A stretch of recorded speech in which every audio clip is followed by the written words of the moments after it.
ಮೊದಲಿಗೆ ತೊಂಡೆಕಾಯಿಯನ್ನು ಈ ಥರ ಕಟ್ ಮಾಡ್ಕೋಬೇಕು. ದೊಡ್ಡದಾದರೆ ಈ ಥರ 4 ಪೀಸು, ಚಿಕ್ಕದಾದರೆ 2 ಪೀಸು ಸಾಕು.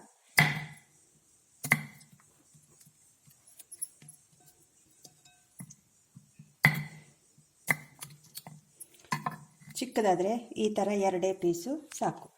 ಮಾಡೋಣ ಬನ್ನಿ. ನೋಡಿ, ಈ ಥರ ನಾನು ಕಟ್ ಮಾಡಿ ಇಟ್ಕೊಂಡಿದ್ದೀನಿ ತೊಂಡೆಕಾಯಿಯನ್ನು. ಈಗ ಇದಕ್ಕೆ ಮಸಾಲೆ ಹಾಕೋಣ ಬೀಸಿ. ಮೊದಲಿಗೆ ಇಲ್ಲಿ ಸೂಜಿ ಮೆಣಸು ತಗೊಂಡಿದ್ದೇನೆ. ಇದಕ್ಕೆ ಪೇಟೆಲ್ಲೆಲ್ಲ ಗಾಂಧಾರಿ ಮೆಣಸು, ಸೂಜಿ ಮೆಣಸು, ಹಳ್ಳಿ ಬದಿಗೆ ಸೂಜಿ ಮೆಣಸು ಹೇಳ್ತಾರೆ. ಆಮೇಲೆ ಇದಕ್ಕೆ 1 ಸ್ಪೂನು ಓಮು ಅಥವಾ ಅಜವಾನ, ಆಮೇಲೆ ಇದಕ್ಕೆ 2 ಸ್ಪೂನ್ ಆಗುವಷ್ಟು ಜೀರಿಗೆ,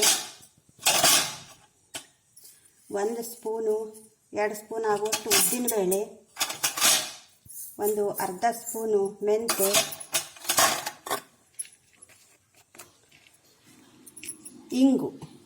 ಇಂಗು ಸ್ವಲ್ಪ ಅಂದರೆ ಪರಿಮಳ ಆಗುವಷ್ಟು ಇಂಗು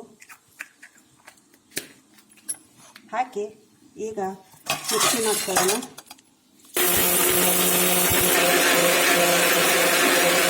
ನೋಡಿ, ಇದಕ್ಕೆ ಇವಾಗ ಉಪ್ಪು ಹಾಕ್ತಾ ಇದ್ದೇನೆ.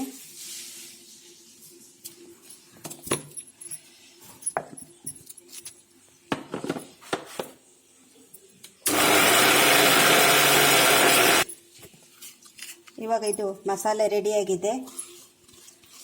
ಈ ತೊಂಡೆಕಾಯಿಗೆ ಹಾಕ್ಕೊಳ್ಳೋಣ. ಈಗ ಸ್ವೀಡನ್ನಲ್ಲಿ ಸುಮಾರು ಎಲ್ಲ ಕಡೆಯೂ ತುಂಬ ತೊಂಡೆಕಾಯಿ ಬಿಡುತ್ತೆ.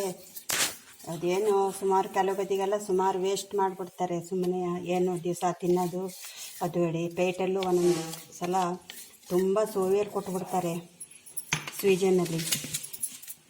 ಆವಾಗ ನಾವು ವೇಸ್ಟ್ ಮಾಡ್ದೇ ಇದೆ ಈ ಥರ ಮಾಡಿ ಕಲಸ್ಕೊಂಡು ಇವತ್ತು ಕಲಸಿಟ್ಟು ನೀವು ನಾಳೆ ಬೆಳಗ್ಗೆ ತಗೊಂಡೋಗಿ ಬಿಸಿಲಿಗೆ ಒಣಸಿ, ಆಮೇಲೆ ಇದರಲ್ಲಿ ಏನಾದ್ರು ರಸ ಇದ್ದಿದ್ದು ಚೂರು ಆ ಒಣಸಿದ್ದನ್ನು ತಂದು 1 ದಿವಸ ಮತ್ತು ಇದಕ್ಕೆ ಹಾಕಿ ಕಲಸಿ ಒಣಸ್ಕೊಳ್ಳಿ.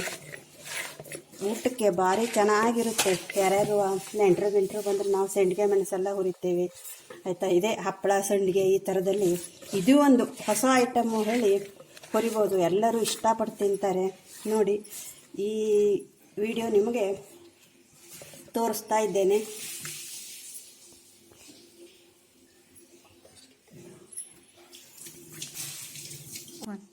ಇದು ನಾನು ಮೊದಲೇ ಮಾಡಿದ್ದೇನೆ ತೊಂಡೆಕಾಯಿ ಸಂಡಿಗೆ. ಎಷ್ಟು ಚೆನ್ನಾಗಿ ಬಂದಿದೆ, ಒಳ್ಳೆ ಗರಿಯಾಗಿ. ಇದು ಎಣ್ಣೆಯಲ್ಲಿ ಫ್ರೈ ಮಾಡಿಕೊಂಡು ಊಟಕ್ಕೆ ಹಾಕ್ಕೊಂಡ್ಬಿಟ್ರೆ ಭಾರಿ ಚೆನ್ನಾಗಿರುತ್ತೆ. ನೋಡಿ, ಈ ವಿಡಿಯೋ ನಿಮಗೆ ಇಷ್ಟವಾದಲ್ಲಿ ಲೈಕ್, ಶೇರ್, ಕಮೆಂಟ್ ಮಾಡಿ. ಹಾಗೂ ಗೌರಿ ಹೆಗಡೆ ಯೂಟ್ಯೂಬ್ ಚಾನಲಿಗೆ ಸಬ್ಸ್ಕ್ರೈಬ್ ಮಾಡಿ.